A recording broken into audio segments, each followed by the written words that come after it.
Masolo la vérité.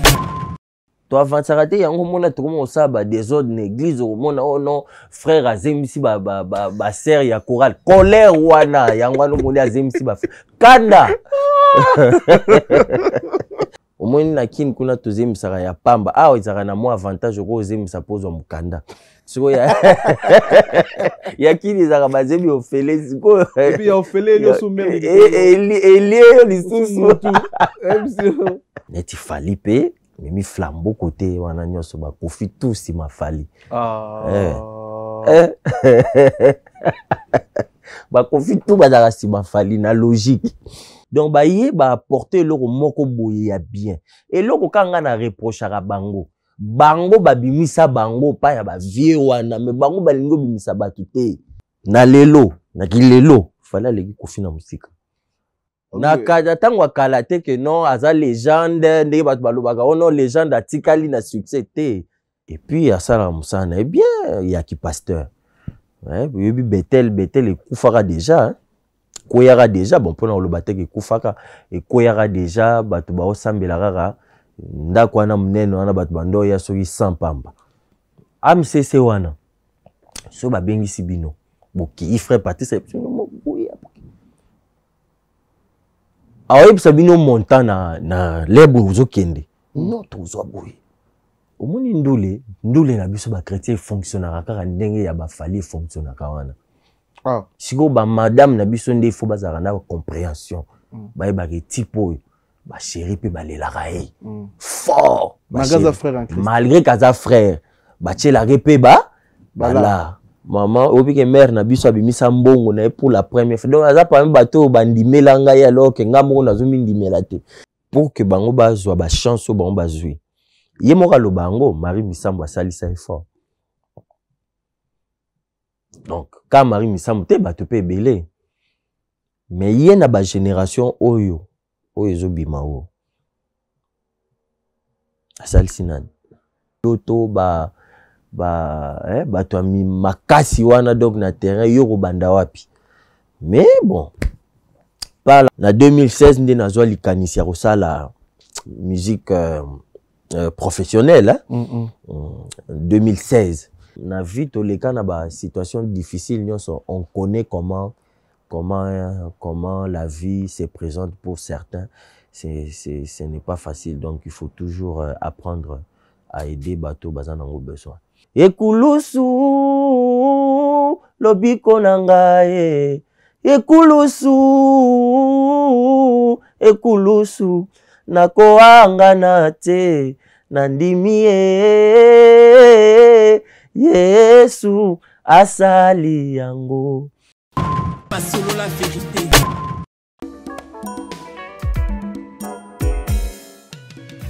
ON Multiservice, organisation Ngozulu, avec l'artiste peintre Gozen Matuidi. Pour vos services de décoration intérieure et bricolage, tous travaux de peinture, papier peint, enduit, parquet, carrelage, électricité, plomberie, montage de meubles de cuisine et plateaux télévisés, contactez Gozen Matuidi. Service designer, tableau de peinture, portrait, création de logotypes personnalisés, service sérigraphie et autres. Un seul contact. Les 07 58 58 10 72. Le travail professionnel dans le strict respect des règles de l'art. Avec l'artiste peintre Gozen Matuidi, le pro.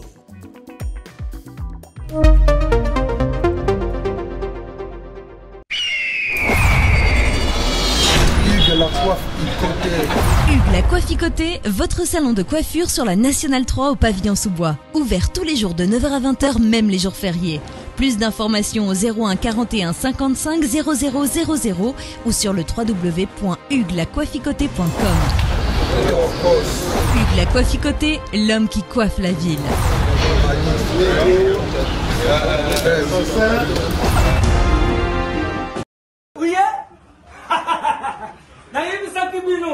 Na kati ya Paris, na Aubervilliers awa mubimba. Mbise sala makakaka na Galaxy Mambo. Ata ukei okei suka uzonga na galaxie mambo petite histoire ya mbisi na kati ya putu awa c'est la galaxie mambo. Papa mama olingi olia mbisi ya munene oyo Kimambangu na 137 rue André Karma na 93 300 na Aubervilliers Oza Mobimba. Ah, restaurant Galaxie Mambo awa na mikili ya poto kolia poisson frais nde secret na bino. Tala poisson tala nde babimisi yango tande baningeli ya matungulu kitoko yo wapi ekei saveur savonnier savigné biso na aussi sangonga moko fona benga bat misusu. Au numéro 137 rue André Carman à Aubervilliers, composez vite les 07 53 28 89 07.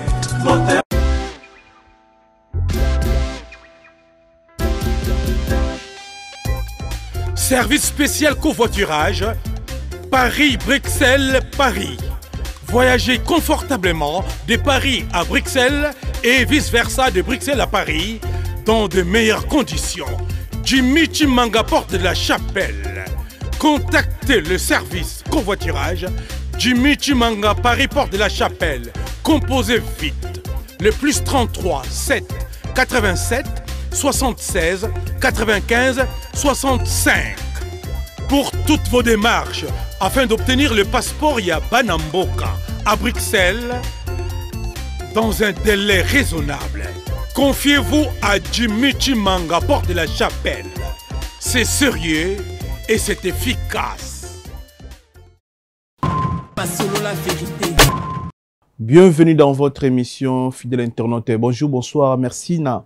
Confiance dans considération pour ça dans l'émission fauteuil jaune sur la vérité chaîne Nabiso. Merci d'ingé pour s'abonner belé et puis tout ce qui n'a pas déconné va s'abonner, pour s'abonner et ça mon quoi force tout ce qui a la bino. Le on a réel plaisir yamba pour la première fois to yamba Prince Mbala za frère oyo azana ba type na ya makasi na YouTube aza outside en promotion aye asa la promotion ya ba type na ye asa la promotion album na ye et puis to me ko décortiquer ba date ni azana na poto so ki ko beta ba concert to me ko découvrir émission na bino ensemble restez connectés restez branchés merci maneko tout oyo ba autant la vidéo o ba autant la émission yo to ça na bien pour tout ça la bino plaisir surtout na bananza bino so oyo ba chance ya la émission. Prince Mbala, bonjour, bonsoir. Bonjour, bonsoir. Na bandeko nyonso ba Hollanda biso et puis yo moko mi game en tout cas merci beaucoup ndengo ya mbinga na plateau na yo. Voilà. Sepeli. Première fois tu yambi na plateau, ils appellent première fois en Europe si je me trompe pas. Ouais, justement. Première fois na Europe, mais na yango na période à Malili donc Malili et nyonganga fort. Et puis mais sinon bon voilà et puis nazana esengo vraiment parce que émission na on a landarango. Merci. Landango déjà partir à Kin et puis na sepela na o makasi yango monaki na betaki loboko pena na mesa na obidoso na komi funa les émission là. Ça linga plaisir. Et ça linga plaisir tout ça na mois ya février, na une chose na ba souvenir à malam na mois où comme l'on déjà na vie tu ya mabe. Soit tout ça là ba joyeux anniversaire na bandeko ba fanatique et ba master bana ou abuto na mois février. Déjà anniversaire nangeza na février le 23 février donc merci beaucoup et puis bon ba souvenir eza nango ebele ba anniversaire pe ya bandeko na famille na kin ya ba master ba Joël Sebise donc on peut ba fêter ba anniversaire na bango na mois donc je crois que ça va ba anniversaire ba souvenir eza penza ya bien voilà ba souvenir eza ya mabe eza pour le mois de février te na linga pena ko lobela ba souvenir à mabe te na vie mais na sala effort pour na ba souvenir on a zanango ya mabe c'est-à-dire na longolango na mémoire nanga parce que bon la vie c'est vrai ça les mapper le haut et le bas hein? Mais ceux qui au tiki ba souvenir à mabe et koko ranger et puis c'est pas bon pour moi donc nasara toujours effort nazala très positif voilà donc né nazala bilan na yo bandi musique wapi bandi ko baza pour ça ba bilan na bandi wapi pour le loto ya mbobo ouais musique na bandi yango kala mais oyebi ke kini a grand libulu. Donc il faut se préparer, il faut makambo belé. Depuis 2016 nde nazwaki likanisi parce que oyebi ka biso ba chrétien, bon naturellement biso bano to botami na ba famille penda o to kenda église to sambelaka na ba palais. C'est que na bando yemba na ba église. Église et c'est que via zo sambelanga pe na zo yemba na za chrétien et puis bato apprécier. Mais à un moment donné, l'air to coli, j'ai évolué. En 2016, nous avons likanisi la musique professionnelle. Hein? 2016. Mais il fallait des moyens pesagité, ndinga kubanda wapi. Pour l'air wana to mona pena papa ale moloto to mi makasi wana donc na terrain yo kubanda wapi.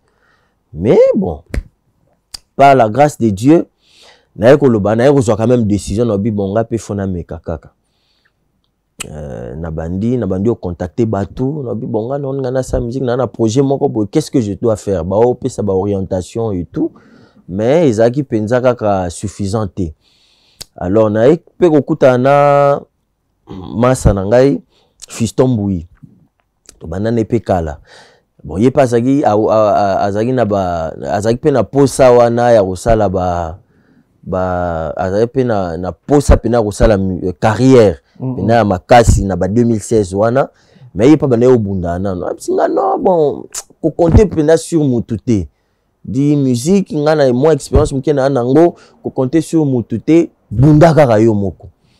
C'est comme ça que la tube ya liboso batu ba apprécier mouké autour de moi, ils ont apprécié, ils m'ont encouragé et puis bandi ko évoluer mais c'est en 2022 le 23 mai na obimisa album nanga liboso kombo nango Amour du sang. Donc na bimisa album à liboso ba titre ezaki 7 titres. Et puis, ils se comportaient bien, Tilelo. Voilà, donc, moi, parcours Kayamouké, mais seulement que ça n'a pas été facile. Mais bon, par la grâce de Dieu, on est là. Au problème banda 2016, le tourne en 2023. Le problème d'abord, il y a Mbongo. Côté studio, ça va instrumentiste, organisation ça facilité, ça vous prend beaucoup d'argent. Deuxièmement, problème il y a producteur déjà ça l'a raté, même au niveau il y a distributeur ils a pas si. Quatrièmement, problème il y a confiance. Surtout wana ils a vraiment problème quoi passer. Qui peut te faire confiance? Ozoya na projet moko boye et tout, nani encourager. Donc tout ça ce sont des problèmes qu'on a rencontrés, mais au-delà ya wana, on s'est dit bon, nzambe ne mutu a sungara batupe. Donc on comptait sur Dieu et voilà, on a fait ce qu'on a fait et ça se comporte très bien. Vous avez un bateau vous la reconnaissez pour réaliser l'album wana Amour du sang. Ouais, on a toujours des gens, on a battu belé, on a battu belé, on a reconnaissant, on a vu na mobile, ce qu'on a tanga communauté à ça na banque centrale, na Congo kuna donc yeso na bimelier bo na posé problème, il est toujours réceptif et puis au monde a peu sur rendez-vous donc on a battu belé, ba ça peut ba conseil, na maman obi ke mère na biso abimisa mbongo na pour la première fois donc aza pa bateau bandimela ngai alors que ngamo na zomi ndimela te puis abimisa l'art moko boya na ya passe bon mais kana okende studio donc voilà aza vraiment parmi bateau yo pe ba contribuer énormément dans ce que je fais aujourd'hui. 7 titres. Ouais. Na Amour du sang. Et ça moké ou bien ba inspiration ici là. Té. Et à mukete ba inspiration peut ici la guité parce que nazali na banzembo belé. Mais 7 titres, pourquoi? Parce que déjà on a signalé qu'ils ont 4 collaborations na 4 on a donc featuring. Bah featuring. Ouais. Donc ils ont mukete mais je me disais je ne peux pas encombrer bato bazolinga ba découvrir ngai na kati ya 7 titres wana na sala presque ba style moi mingi ya musique on a proposé mais na boya ko encombrer bato, c'est-à-dire que muto azolinga ko découvrir yo ozo proposer tellement de choses à tel point que à royer qu'est-ce que tu es réellement, tu es fort en quoi, qu'est-ce que tu proposes exactement. Donc Babilo Koana. Alors ce qui fait que Nabaki 7 titres mutu aroza Nathan même azana voiture na yazo kinda che CD na yo aroko yo kayo ayoki yo ndambo ayoki 3 chansons na aller na retour ayoki yo ata 4 chansons ata 3 mususu wana lobby nango. Donc au moins à cause en a volonté wana mais so ou tche 21 titres so mon ate que wana e bongeli ba aigle tis ba fali voilà ba aigle parce que bango ba kenda déjà voilà. Donc voilà, c'est un peu ça. Ba featuring ni eza na kati ya Amour du son. Oui, Amour du son na sali featuring ya liboso na sagina Teddy Disso. Un petit sur le billet. Frère Oyo, Arapa Pasteur Moïse Boye, Asala Nzembo Moro Boye Pewane, Kanga Pena Poto Awa Somo, Shawana Nazo, Shamo Boye Kanga. Et puis, Nasali na Nzembo Moko, Nasali na frère Fabrice Moulaja. Bande quoi, famille Moulaja. Donc, Moko na Bango, Nasali na Nelson Kikem, Nzembo Moko. Nasali pe na leki nanga moko voilà leki mo propre propre yipa yemba yepe anadon wana ya mobali ouais. Mais pourquoi quand Amour du son? En fait Amour du son ils a question bien Amour du son ils a résumé il y a c'est autoza en tant que ban Nzambe, parce que en tant que chrétien, on est enfant de Dieu, donc le résumé de ce que nous sommes. Parce que Ebandeleza, c'est que Nzamba lingaki biso, et puis au-delà de linga biso, il a donné son fils est allé à la croix, il a versé le sang. Alors, on a un résumé yango kaka, c'est-à-dire Nzamba lingi biso, bolingo wana et sali ke apesa mwana na ya kene na ekulusu akufa pona biso. Ozomona processus wana alors résumé nango yango wana c'est-à-dire amour du sang ngai na résumé yango bongo donc bolingo et puis suki na makila. Donc alors moi je me disais Nzembo album ali bossé fona sala il faut na reconnaître musala wana o Nzamba sala ki pour que nazo rendre ya ascenseur wana. Donc c'est comme ça que ngana lobaki amour du sang. Donc, na reconnaître Moussalo Nzamba Salaki parce que à Saliango pour na batunyo et puis pour nanga moko en tant que moi Nzamba en tant que chrétien et voilà j'ai reconnu ce travail, c'est comme ça que na pesa ki Amour du sang. Voilà, Amour du sang, les albums il y a frère Nipsito Yambi Prince Mbala, donc vous qui ne consommer beaucoup mieux Prince Mbala na YouTube boyo ka banzimba kitoko ezawana nze moi sikezana o ba yembina Fiston Mbouya ils ont déjà clippé sous kana chanson o ba bayembi on pona lokumu ya Nzambe bandi ko nyonso o batala biso bolingaka lokumu ya Nzambe bo kinde bo consommer bo suma na ba plateforme o pesa ndiko na biso Fox ba retourni de Josué bandal bo mebimi déjà nengaki na insister Nzembo wana o to sali na Fiston Mbouya. Et Nzembo, en principe, il fallait un album.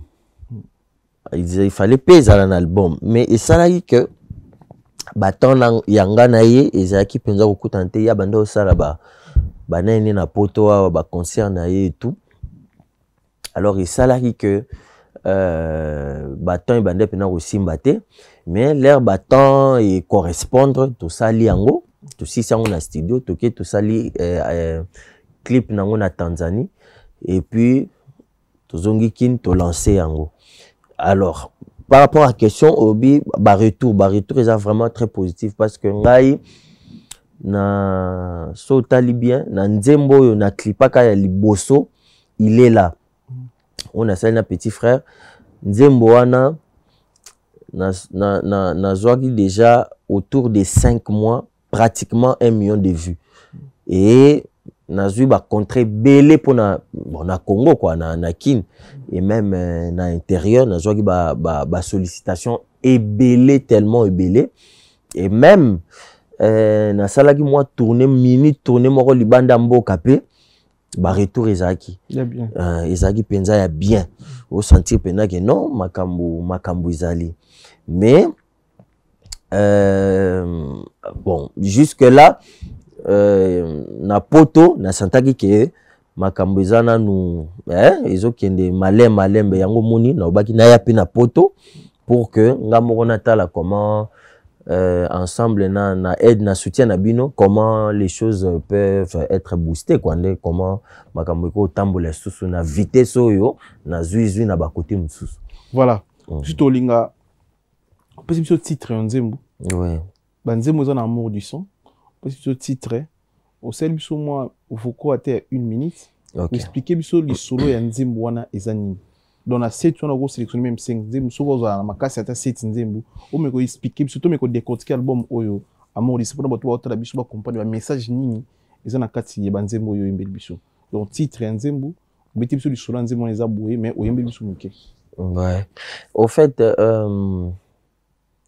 na nzembo ya il est là j'ai donné le réconfort au fait na ebisi batu et quel que soit ba difficulté otokutana nango quel que soit ba problème o biso tokutana nango parce que moi na nzambe tozaka na conception na kala bazaro ebisa biso que non moi na nzambe akutana na ba problème te je pense que c'est pas vrai donc en tant que chrétien okutana peka na ba problème et donc quel que soit le moment où on a un problème, c'est que Nzambe azakaka, il est à côté de toi.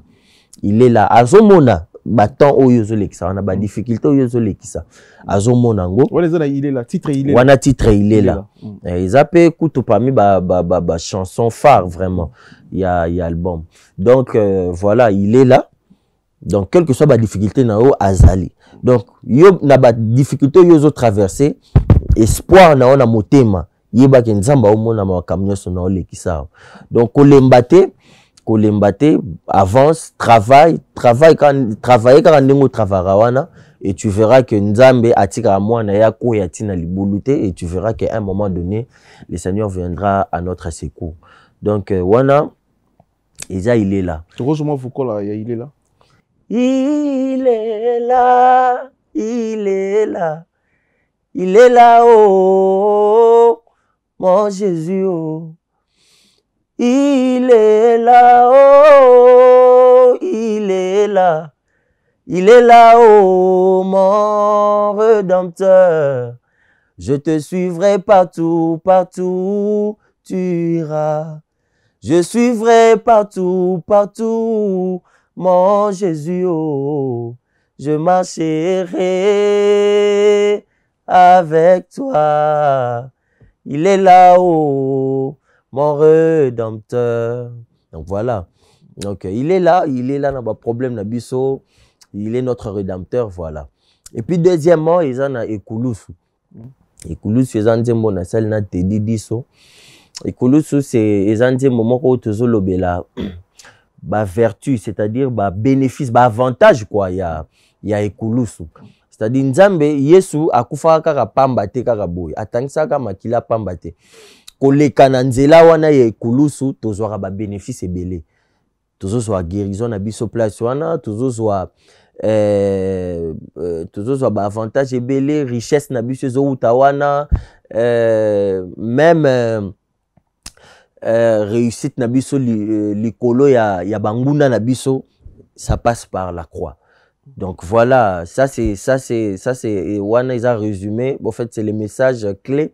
Yanzimbo wana ya Ekulusu wana.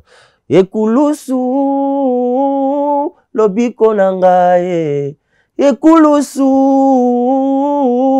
Ekulusu nakoanga nate nandimie Yesu asali yango. Donc, oso confirmer que il a fait ça pour moi. Et ça l'ira bien parce que quand Jésus voit que tu es reconnaissant, tu sais que le travail qu'il a fait, oh Moussa Sali, il a fait ça pour toi. Donc, ezo sala bien makasi wana ekulusu donc wana ekulusu to sali yango en featuring na Teddy Diso nzembo musutu to lisola motema to sali yango na Fabrice Moulaja au fait wana zaka nzembo nanga kala mais na actualiser yango Fabrice Moulaja pa atia moi makambo na ye atia wana mais là c'est ça raconte parcours mutuna vie azaka na parcours na ye ba moment faible na ye comment il s'est en sorti avec Dieu donc yango na moni na nzembo ngo na lobaka lisolo motema nanga oyebi yango bolingwa motema nanga eza o Yesu donc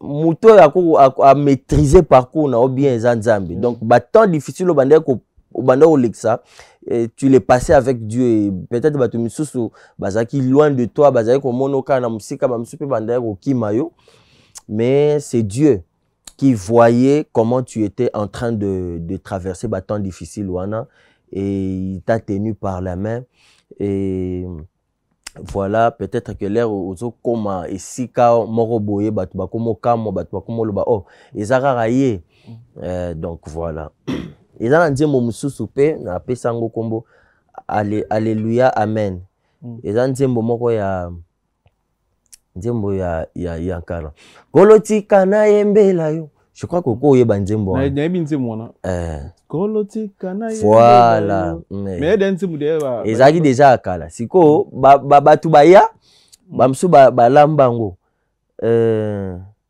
alléluia amen bamsu bakomisango alléluia amen siko nga siko nazwango na pesango pesanga loboko na yo amen ozomona pesanga loboko na yo amen pesanga loboko na yo Yesu alléluia amen simbanga makasi penza donc là ezaka nzembo akala inspiration wana euti na nzembo wana mais na bakisi ba phrase moko boye ya espérance quoi voilà pesanga loboko na yo pesanga loboko na yo pesanga loboko na yo Yesu nalingi yo Yesu me voici dans ta présence naye kotombolo ngai naye ko célébrer na na na na na na na na na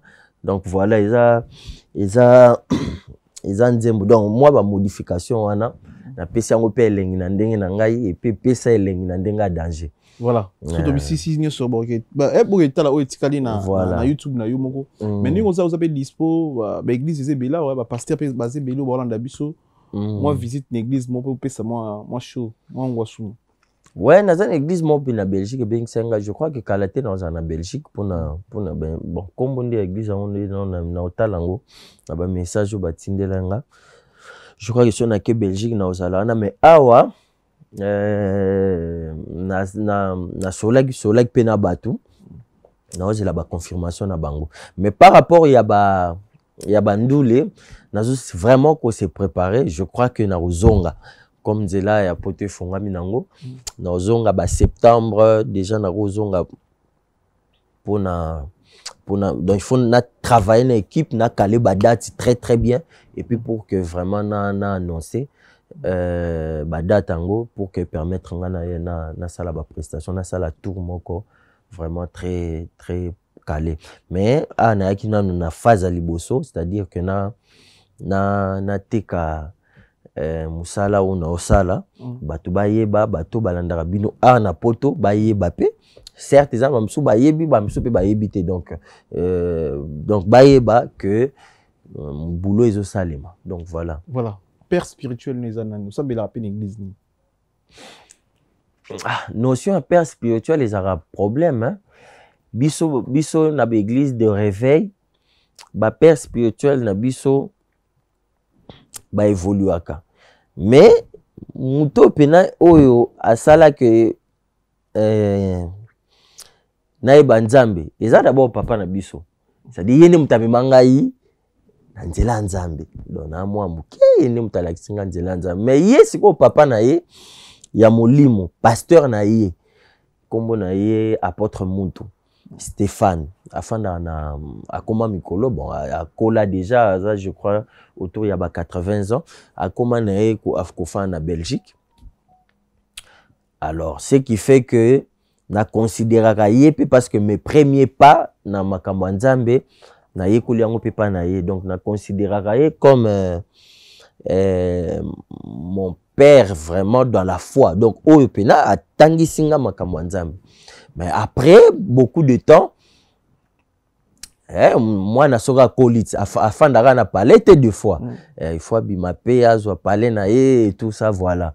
Alors ce qui fait que na sambelaka et pas ya prophète Dodo Kamba oui biet président ya oba bundisa mikolo ya église des réveils ozoyi baeti nayebi kombona Dodo Kamba atana mwana ni moko a pembe boy moi beauté belé boy PC beauté pasteur Dodo donc PC beauté. Donc voilà c'est lui j'évolue à ses pieds actuellement. Voilà. Donc voilà.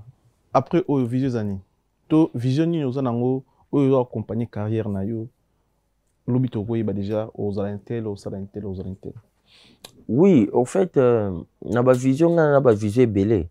Déjà nazaki na bon, en tant que déjà artiste naza déjà na album moko ona osala album wana na ko séparer yango en deux na ko beta rumba rumba moderne na betina afro donc na betina na ba style ba bengaka ba ma piano ba biloko wana. Donc après Amour du sang tout ça c'est dans le deuxième album déjà. Ouais. Déjà na préparation. Déjà na préparation. Donc album wana nazwi bisao makam na obimisa kuneza la somme. Kombo na déjà. Te na pesi yango kombo te. Mais je crois que d'ici là mais naza na 3 combos oyo non ngana pesango mais na otala déjà so nazongi ki na se décider. Donc après wana naza rapé au-delà ya nyonso naza rapé na penchant sur ba œuvre sociale les balobaka ko sunga les gens qui sont vraiment bazana ba besoin baza vraiment na besoin ya ba sungama ba œuvre caritative na ba kosunga ba démunis et tout na ba orphelinat na ba nani. Alors na olinga suna zongi ki na sala fondation nanga moko pour que e banda ko ekende auprès ya batuana pour que et salisa ba nango besoin. Donc voilà, nazara vraiment à cœur, nazara pena na fardeau wana na motema parce que na vie to les cas na ba situation difficile on connaît comment la vie se présente pour certains. Ce n'est pas facile, donc il faut toujours apprendre à aider bateau bazan nango besoin. Donc voilà, wana zanan ba projet nanga ya mais sinon sur ba concert quand on a bisakio na rozonga pona beta ba concert et to beta parce que biso ba nzambe biso ba chrétien il faut to relever ba défi belé oyo ba musicien mususu ba si o ba musicien o to benga populaire quoi o ba si ba sali na okaki neti fali abeta ki soki accord arena ezaki accord arena mais na ebité soki ezana ba chrétien bon bino zana poto na ebité soki soka mission moko chrétien outi Kinshasa lobi abeta accord arena et année on irait Blaise Manzambi pasteur Blaise Manzambi. Pasteur Blaise on dirait un projet on dirait bon voilà par exemple année fallait abeti Stade des Martyrs plein bon ba musicien qui est chrétien peut ba date zela donc to relever ba défi wana ya ba date wana il faut toujours parce que musique chrétienne ils ont un peu na difficulté moko bato ba osala yango confiance penza mingi te.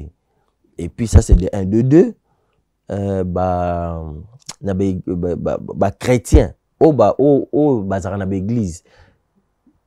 Déjà bango moko ba négliger la musique wana, mais ko négliger yango pas na sens que ba oboya ko yoka yango, mais ko négliger yango par rapport ya valeur, ko pesa yango valeur nango vraiment. Mais au-delà de ça aussi, biso moko pe ba musicien to kitsara musique na biso, parce que sur tali musique quand même ba musicien mikolo quand même ba évoluer, mais musique ya kalo mona penza mutazu ça la clip na chemise munene penza a repasser te, mais azo imbela nzambe oyoka yebiso que non c'est pour la gloire du Seigneur, nzamba tala la chemise te. Mais les lots quand même bah tout va changer aux autres sentir que to la photo après to banasco émission, parce qu'on est allé promotion il y a amour du son. Maintenant tu bandes émission tu n'as pas tu vas planter va plan fait bimat, mais tout la son photo vite fait après. Merci na bandeko tout bonanda biso, merci na choisi matata Ange Céleste patron des patrons, merci na Poison Kasereka Chancel Mbemba de Midi. Merci Yo Evan Tumba. Yé palais boulot boulot palais. Chancel Mbemba de Midi. Ah ça la fierté la biso fort. À continuer Djogo. Coup de chapeau. Merci na choisi matata Ange Céleste patron des patrons parmi les partenaires et émission na biso. Merci pour la Fox au sala pour na biso. Poison Kasereka champion pire vieux. Tu peux chombo TV na biso Poison Kasereka champion. Tu peux simbote na Jimmy Chimanga porte de la chapelle partenaire officiel Evan Tumba patron en Kati Vex. Tu peux simbote Evan Tumba. Tu peux simbote na Yagi Baena colonisateur de la SAP monté mais ma Sylvie Baena. Ratsa Italie, vient biso Jean-Claude Mabanzo, Mbongo contre Mbongo, Africa Center Business, Marcolino da Roma, monté, mais Clarisse Lupengi, Roi Bilamba Angola, Kenny Tsumbo, Ojeps de Paris, Narata Paris, International Chancel Mbemba de Midi. Ouais, les grands défenseurs. Donc, Zara Boulot Palais. Et le Wale Bobi Bakilo va bien. Boulot Palais, précis. Boulot Palais. Donc, Boulot Palais. Oh non, on a les gars quoi boy. Rien. Boulot Palais. Boulot Palais, c'est quoi Bakilo va aller là. Donc, Chancel Mbemba, donc, tu sais pas fort parce que ça la fierté na biso quoi. Voilà. Tu peux simboter des médias, tu peux simboter na Nasi Ikota, c'est-à-dire chef Majunda. Mère na biso Manasi Ikota chef Majunda. Tu peux simboter maman na Seigneur. Tu peux simboter mère na biso Pesoza. Tu peux aussi simboter na Josette Baongola na kata Canada. Tu peux simboter puis boss le boss Fabrice Trifaz. Trifaz sécurité boss Fabrice Trifaz to pesi yi mbote soki Hollande biso enseigné pour moi tout ça. Merci na Koumassé, merci na aussi de la République, merci na G Fabrice Nangola pour la réalisation de l'émission, merci na bino bandeko nangai et puis to la photo to bombela kio. Voilà. Ogo so ozana batoko remixer vite fait na moni pe bato ya kotika. Ouais. Pour ça l'émission, moi, on va remixer, mais ça va bien. Christian Lepira. En tout cas, c'est un monsieur bien, n'a lingué trop. Parce que c'est vraiment quelqu'un qui m'a accompagné ici. Je n'ai contact pe belé. Voilà. Mais sinon, on a battu belé, on a beau frère Nangai. Il peut accompagner Ngatala. Voilà, tout là, sous photo, et ça concept, c'est émission. Pas solo la vérité.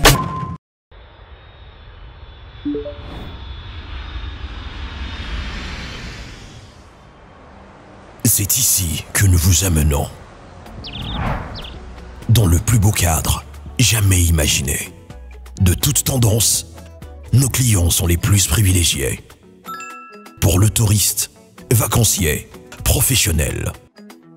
Que ce soit pour le repos ou un passage dans la capitale de l'Afrique, Kinshasa, la Villa Del Pirlo Auberge met à votre disposition des chambres ordinaires, chambres exécutives, cuisine propre, spacieuse, luxueuse, bien meublée, afin de passer d'excellents séjours au sein de ces installations.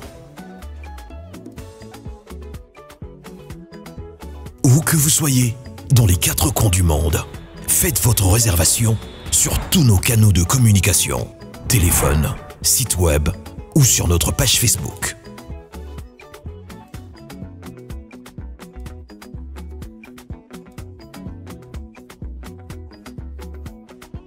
La Villa Del Pirlo Auberge vous garantit une connexion Wi-Fi Internet et intranet au débit. Villa Del Pirlo Auberge. Dormez luxueusement. Pas solo la vérité. Ok. Ok. Naïbi. Kumbone. Pasteur Moïse Mbi. Nino Sepela non pas Moïse Mbi.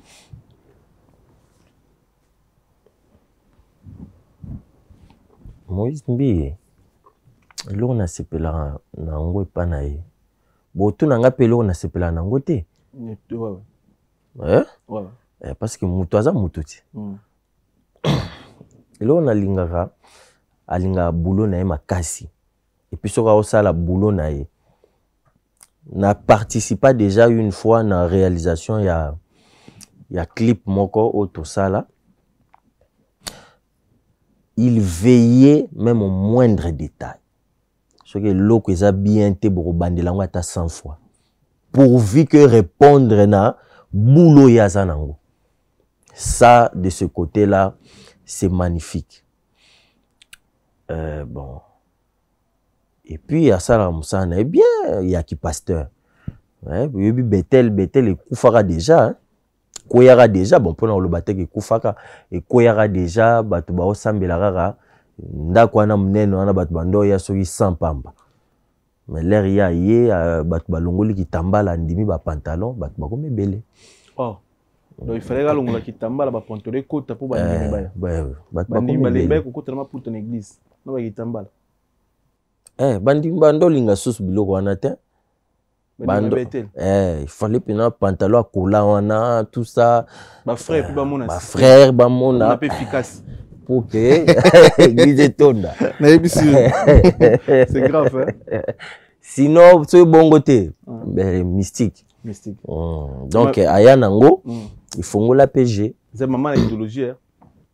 Ya maman l'idéologie parce que lelo oyo soko tali soko kepena na be église nyonso de réveil na kinwana même na ba intérieur au kuta susu babiloko wana te mais ezapé biblique mais moi et comment pe na bible bakitambala wana na ndenga logique mais ba pasteur balingi ba je wana soutien voilà nini reprochera na to nini sepela raté na parcours ya Moïse Mbi.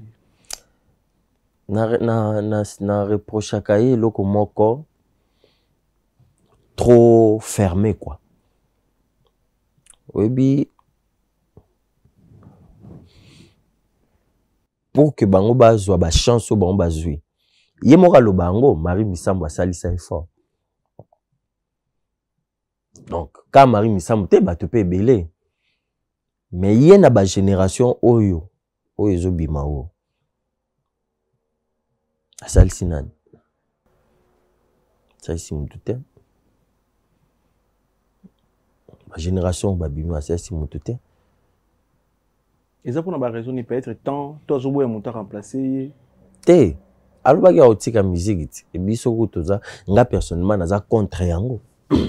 Na olinga continuer na musique parce que na minute nga na mona ka selon nga yenda memi flambeau penza ya musique gospel. Neti fali pe mimi flambeau côté wana nyonso ba kofi tout si ma fali ba kofi tout ba dara si ma fali na logique vous assurez tika nazo bisao donc kofi fallait les kofi na musika na lelo na kilelo fallait les kofi na musika. Okay. Na kada tango akala te que non aza légende ndenge bato balobaka ono légende atikali na succès te na kilelo pena so bato tie pena to sali makam parce que pour mes années Kofi abeta musique ti lelo fallait pas zo beta donc na kilelo fallait aller ki Kofi donc ils appelaient tié par na biso ba gospel donc il y a l'équipe Mike hein il y a Moïse Mbi l'équipe Mike frère Mike ben na bi que yé azali a memi bendelit yé ndé numéro 1 so tu dans la musique à mokili il fallait Mike à Rosana Mike a oza deuxième eza ndinga mabete non le baka vérité eza na vérité ah tu peux dire na sola vérité mo lupembe yango Mike parce que ni musala constant musala oyo salaka aujourd'hui dans autant le c'est sur album Aliboso Amour du sang mais le comment beaucoup plus critiqué dans mato ya ba congolais belé ba pesa subino confiance sincèrement mais sous ba pesa confiance mais sous bazamna ba se décourager selon yo ne wa mutaba vérité bo ndozo sur la vérité et ça génération nini et bomi musique religieuse et ça génération et ba ale moloto génération et ba Thomas Lokofe toute la génération na bino ba jeune au bozoya ndi bozo boma musique religieuse mais quand c'est son analyse on a so expliquer biso pe na ba bon ba preuve miki mo ba vérité miki to redécouvrir au fait musique côté na biso ya gospel musique chrétienne mutu abomi yango penza azate soko tali kobanda ba vieux Charles oyebi vieux Charles Mombai kobanda ba vieux Charles via yena makambo via fongola bato ebele vieux Charles wana ba mama nani mama Laure ba mama Laure mbongo babima na sima ba vieux Charles wana biso twana bana mike totala bango alors vieux Charles azaki na esprit te que non ya kobomba eloko aza nango zwa ora azalaki nango na sima ya ora wana afongola bato ebele baemenkanu baye bango tu wana takoma kofande na poto emenkanu sikoyo pourquoi nalobaki mutu abomi te c'est-à-dire que l'air pasteur Moïse pe baye bazwi bamakambo s'imposer s'affirmer bango sikoyo bapesi mwa tonus moko boye na musique sur tous les plans texte ya musique chrétienne chorégraphie donc ce qui est scénique ça tourne autour il y a élaboration il y a musique pesi yango susu elengi moko boye pasteur Henri Papa Moulaja bango nyonso wana Franck Moulaja donc baye apporter eloko moko boye ya bien eloko kanga na reprochaka bango babimisa bango pa ya ba vieux wana mais bango balingo bimisa batu te c'est ça le problème mais parce que balobaka na français il y a pas de succès sans successeur bon siko bango so bakei bandero babiso to bimisa pena bilongi penzake non na kanda na nko mais bato bele ya inganga moko mais bato bele balela na bakombo na bango travailler pe na bango longtemps travailler longtemps ba chance robimati mais na yebi na bon pokara bakombo pe talaka mais bato bele na fana na bango na sola na bango balelaka mais vie alakaki ngai vie alobaki boye ndenge nini tisiko et puis comme alukeli okalika mobe pour rando ekota ono yo petit yo ndenini ozota l'ordinateur nanga boye rando ekoti rando bala moko bozo kana susu te komi faut bafundu na parquet et puis bobebani libela moyen pe a produire yo so moyen pa bimisa susu ezate 15 ans ya pamba ya pamba 15 ans donc landa obakisa o ça donc pour rien et qui n'a pour rien donc nde mabe o bango baza nango donc musique gospel so ezo kufa ba en tête isa tout baza likolo na bino oui Mike ba Moïse Mbi Mike pa misi bato frère Mike misa bato te frère Mike misi banani bato ya bimisa ne pena bato te bato wana omoni nga na ebika frère moko Akima azara pa na yebo Akima bazara ba couple babala na kaboye bando sala pa Mike na groupe na yowana bakima ti bakima pe basali banzemo na bango esimbi bakimi po anindi baumeli bafandi mwasi na mobali bafanda kaka bazo lando na sima baumeli esimbi te bakimi. Donc, c'est compliqué. C'est compliqué. Quand on a séparé la musique à mon killer, esprit on a en fait. Esprit on a blocage. Esprit on a blocage. Non, mais écoute mon killer, ça va encore. Fabrica, ça a combien d'années il y a carrière. Mais babi na filé babimi vibrato. Voilà, donc Goutoro Benga Fabrica c'est déjà papa. Il y a bato ananyoso. Donc, bango kutu baza encore mieux. Mais le lot musique en zame tu vois qui n'ango gratuit. Pourquoi le lot comme un bon la génération na bino comme da football son batike VIP comment appeler VIP babilo ko nyo soyé pourquoi? Ouais, côté wana il faut beaucoup comprendre abiso. Beaucoup comprendre abiso parce que musique est d'abord boulot pe. Batu baliaka kuna bana ba okola ba makambu tout batu ba osala ka kuna. Siko problème nango monsieur eza que Moutouler a okendo sala boulot na ye azo s'attendre que a se retrouver. Siko biso ba pasteur ya Congo nde ba bebisa makambo depuis kala.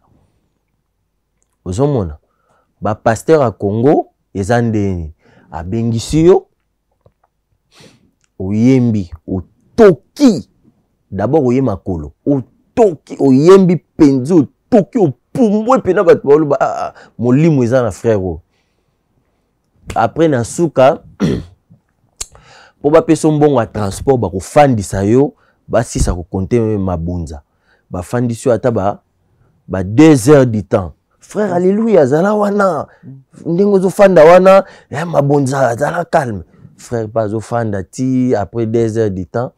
Bah, c'est frère, en tout cas, écoutez mouké. Oh! Écoutez mouké, mais ce que tu as fait, les âmes sont guéries. Wow. Les âmes sont délivrées. Maman moko kutoa mobali na ye ba kabwanaki mais na minute tozolo ba mobali azo senge bolimbisi po yo yembi bien. Donc tu vois, tout ça, ça pose des problèmes. Parce que il faut azonga. Alors on a un problème na parler il faut résoudre. Il faut ta parler, la facture. Ba facture na ye. Mais yo zuye temps, c'est non ma bonne côté moins et puis en plus au PC kaka mbongo oyo net ya futaki ya transport pour azonga. Ah ouais. Ça pose des problèmes. Tous ala kana biso exigeant ma capacité. Nous sommes des musiciens qui ne sont pas très exigeants parce qu'on sait que au-delà de tout, nous faisons le travail de Dieu. Bible Zolo Bayango clairement noir sur blanc. Quand David était en train de louer Dieu, les esprits mauvais quittaient le corps de Saül. En fait, c'est un travail spirituel en réalité aussi ce que nous faisons. Et nous en sommes conscients. Tout ça conscients. Il y a Moussala tout ça. Donc nous accompagnons Basali Nzambe, pasteur pour que Moussala oyo œuvre spirituelle au bango bazanango sur les âmes et ça l'a bien fait. Mais au-delà de tout bango ba se retrouvera bien, ba lira bien, ba dime, ba offrande du prophète. Mutumsusu sera zuilar ka boye alobi oyo pasteur Asambela kinga fona pese quelque chose. Mais biso toujours accompagné bango na Moussala wana, tu se retrouveras te. Et puis chanteur mingi l'église va avancer, va évoluer. Parce que comme on a 5 ranges, mais ba frère ba ndo accompagner depuis azaina mutukate, bazara ba piéton. Tu avances raté. Tu avances raté yango mona to comme ça ba désordre l'église mona oh non frère azemisi ba sœur ya chorale colère wana yango no mona azemisi ba kanda. Kanda. L'émission au BBC va plein de l'air. Kanda. Ah vous la passer barrage bon yes bon gala c'est bis. Yes un barrage gala c'est bis. Et puis, il y a un phénomène où il y a un chanteur et un pasteur. Oui, c'est ça. Oui, pour nous convier là. Parce que, on a vu que ma cambiza rebelle. Comment tout le monde a double option? Ma campeka ya Nzambi. On sait la Nzambi. On sait aimer les gens Nzambi. C'est bon. Mais comment on commence sous pasteur? Voilà. Oui, bah, AMCC. AMCC, les organisations, il y a des chantres chrétiens. Au frère Patrice a dirigé. AMCC, wana. So ba bengi sibino. Bon, qui frère Patrice,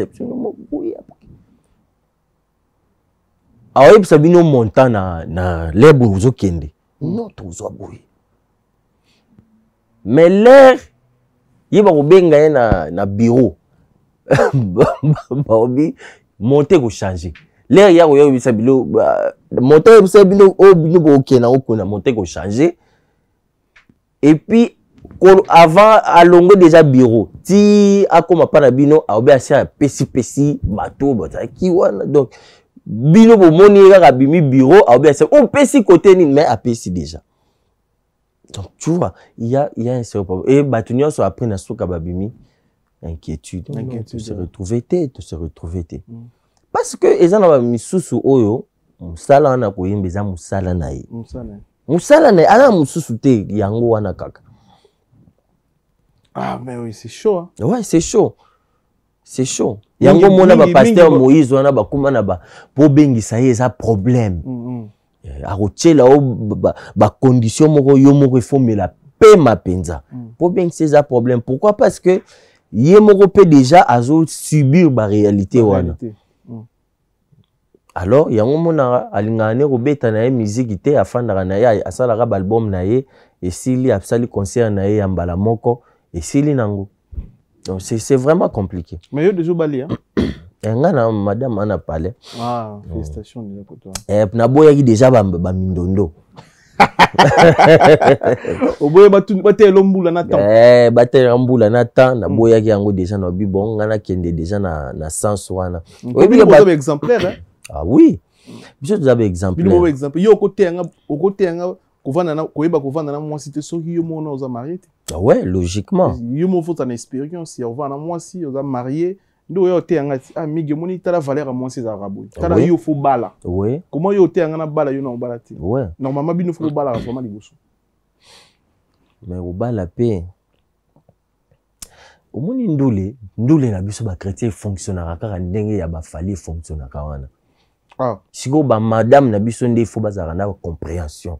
Ba tipo ba chéri pe ba lelaka fort magaza frère en Christ malgré kaza frère ba tchela pe ba bala yo yebi ke ba tchela ba si wana ba tchela ba misiem tso wana bambongo mais oui kasi basomba bolingo basomba bolingo ndenge moko pe il y a pas de différence ça fonctionne de la même manière sœur en Christ pe moko ro tchela yo makambo yo mo isko na nzambe na yo ye bandenge nini osala na nzambe na yo obongisi ka makambo te obongisi makambo mais pourvu que otikala bien na nzambe na yo moko obongisi motema sanduku motema za mama na sanduku baba na sanduku na monsieur boy makambo ebele mais parcours no ba sortie médiatique ya pasteur Denis Lis. Tant bino ba frère en Christ pour tala bon. Discours nous aux arrangements pour le prophète Denis Lis. Au fait, prophète Denis Lis aya na vision moko o batu ba comprenant bien te. C'est vrai qu'il y a comment ko déborder. Mais objectif ya vision na ye ni bandeli. Ezalaka kolongo la carton ya hypocrisie o elata ba chrétien. Ozomona. Soko tali bien na l'église na ba problème les rébellé. Ba problème wana to réglango na l'église. To bimana nango pe libanda. Mais siko libanda to kutana c'est toujours pesa na bambote ya makambo nzambe. Nzambe frère, nzamba pambola yo, oh alléluia. Ozomona menacé na bino boyebi ke problème eza. Mieux vaut coûter ça net si ba vibrateur ba sala na ba binafilé na ba binafilé rando penza tokutani rando na kati ya avion penza rando wana bako même ko réconcilier bino c'est encore mieux c'est-à-dire que mutu moko boye ako fanda pena ba bengisi abengisa mais pour ni bo sala boye eza nini problème eza nini ba réconcilier bino pe yo comprendre que ah ngana sagi mabe boye ye pa sagi mabe boye to bongisa mais o wana ezaka bongo te o wana boko ya banda pena boye ya mbani menacé mabeza makasi moto pela na se et ça c'est ce qui n'est pas bon nani prophète Denis Lesisikoyo a compris ki yango c'est vrai ezaki pe façon na ya ko luka ko po yebika kundamaki déjà via kundamaki na makambo déjà aura évidaki vie mais sikoyo ape a boulette abi façon nga robima na bima na senso na zonga na masolo azongi na masolo na sens wana mais akomi sikoyo ko exagérer oyo kozwa pena ba chéri net na monaki wana pena bano ya basi wana penza azobinisa bango ba opesa sima pena na plateau eza penza crédible te il faut quand même tous na moi différence au-delà de tout wana pena eza crédible te mais sinon objectif nezaki yango wana ya prophète Denis. Voilà. Merci na passage na yo, merci ningo expliquer sur ma mebele to comprendre un peu BD. Merci mandeko tout batali biso. Message que les amis to retenir ni pour l'émission. Vraiment, il faut déjà na remercier yo pour na ba idée na yo. Merci. Ils a vraiment ba idée moko bien. Ils a nzambe ne mtaper sur ba idée wana parce que mutu yemoko c'est vrai à cause na maye les mains so nzamba pesi teza pasi. Donc émission neza kitoko makasi ça permet que batuba s'exprimer balongola ba malentendu ngana kamo andeti batne batubaki mara ba plateau net ya yo boye eza plateau moko penza o il faut mutu azan aya ko affronter ba makamu na ye c'est vérité yo o kabwani na mwasi mususu komi na mwasi mususu il faut yo koloba que oui c'est vrai na kabwana kina ye yo frère en Christ au sala qui par exemple aux émissi moi si mususu à part moi si no bozarane na ndako aux émissi mususu au moins na kin kuna to zemisaka ya pamba ah ezaka na mo avantage ko zemisa pozo mukanda siko ya ya kini ezaka bazemi ofele siko et puis ofele le soumer eli lisusu ngana ko zemisa kinte eza mutu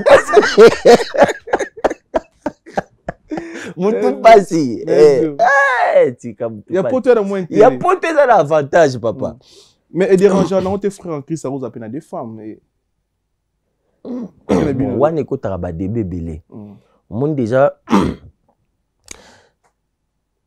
Nzamba lobi, l'homme quittera sa famille, s'attachera à sa femme. Bon, sa femme wana batu balubarake eza moi simoko. Mais bon, ce qui est vrai, conscience ya mutu, ngai personnellement, nalinga ko juger batu te autour ya moi simoko ou moi simibale. Mutu soka moni que ngai fona zana basi mibale, azana ba raison na ye. Azana ba raison na ye. Quitte à yo moi si ce qui yo monique ngana ko fana na mobali wa sana basi belete ngana tiki yo na basi na yo misusu na sanini na kei na tiki yo na basi no misusu. Voilà, c'est moi nga en tout cas personnellement na monaka ke ezali vraiment parce que ce qui te koti na ba profondeur bato balwa ke kuzana basana basi ka mibale.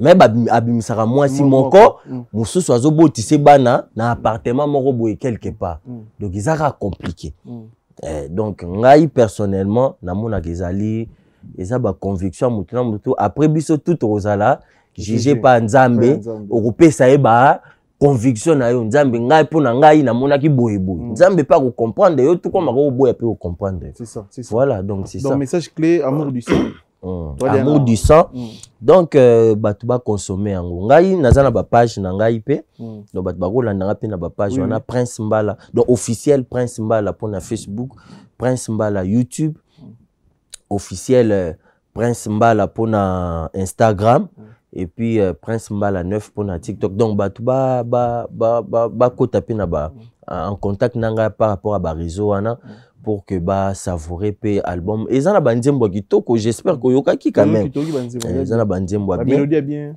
ba mélodie a bien donc je crois que ba opambola mape ebele. Voilà. Merci na passage moi ba to remercier baza. Oui hein, je remercie mon fils Ethan Mbala donc voilà wana mwana nga liboso voilà na pesi bambote ebele bato nyonso ba téléspectateur na biso o ba Hollande biso eza na kini eza na poto na kini toleka na Centrale Télévision. Ah oui, na Centrale Télévision to pesi bambote na poto pe bo panza masolo wana donc bo panza sango ke makambo eza okala te ba makambo kitoko susu roya et puis to sangisa ba tout royembisa donc ezala bien. Voilà, merci. Merci na aussi de la République pour la réalisation. Merci na Koumassé. Merci na G Fabrice na kati Angola na Luanda précisément. Merci na Nekotou ba Talibiso et puis tout côté les binomba la sima so yinza mazungité. On est ensemble. Merci. Merci beaucoup. Voilà. Pas solo la vérité.